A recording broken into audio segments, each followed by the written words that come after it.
Question 8, the last one, looking at this model here. Um, Initial, what is it at the beginning? What is it when t is equal to 0? You could throw the 0 in there and work that out. It would give you 5,000 times by e to the 0, but you know e to the 0 is 1. So the initial investment was £5,000. I can see that from that bit there. What is the value of the investment after 1 year? So we better get our calculator out there, don't we? So let's put 5,000 times by e to the power of 0.18. I'm going to put an x in there. I know you've got a t here. And I'm going to calculate that. What does it say? After 1 year, did we say? After 1 year, the value of the investment is £5,986 and almost 9p. There's that one there. Repeat that again, so calculate again, this time when x is 5, and that, wow, look at that go up. After 5 years, you've got £12,298 and almost 2p. So just throwing the values into the calculator. Second Investment Bank charges a one-off fee to investors, with the value of the initial investment being modelled by this one. What was the initial one-off charge? It's just that, isn't it?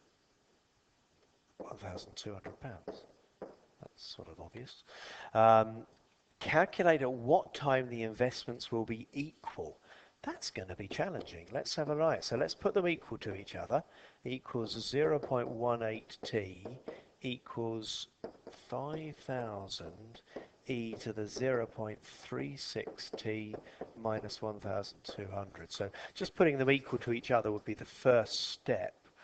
I do like that that one there is half of that one there. That seems quite nice to me. Perhaps we should divide by something quite large to start with. Let's divide by 200. Let's divide by 200 to start with. So I've got 25e to the 0.18t equals 25 e to the 0.36t, and that take away 6. So that's just dividing by the 200.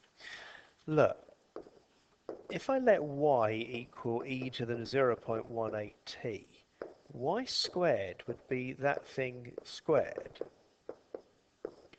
Now if you square that, you're just going to times this by 2, aren't I? So I've got 0.36t. So actually I've got a quadratic in disguise here. So I've got 25y minus 25y squared minus 6. Let's drag all that over to one side. 25y squared minus 25y minus 6 equals 0. Then that gives me that y is equal to, I'll tap that into the calculator. I've got y equals 1.2 and y equals minus 0.2. Now that one's not possible. So y equals 1.2. But that was e to the 0.18t equals 1.2. So I'm going to learn both sides and divide by 0.18. That gives me t is 1.01. 1 equals 1.01. Comment on which one provides the better return. Well, at that stage, they're both equal. So after that stage, one of them will be better than the other. Tell you another way of doing it. Remember, I've showed you how to do it on the calculator. Tapping these into the calculator. How long are we going? 4 minutes. Okay, well, stop watching now if you want to. But I'm just going to see if this is right. 0.36x minus 1,200 alpha equals, and the first one was 5,000 e to the 0.18x. So I tapped it in there, shift solve. We think the answer's around about 1, and it tells us yes, it was 1.01. That's what I got here. We have got it right.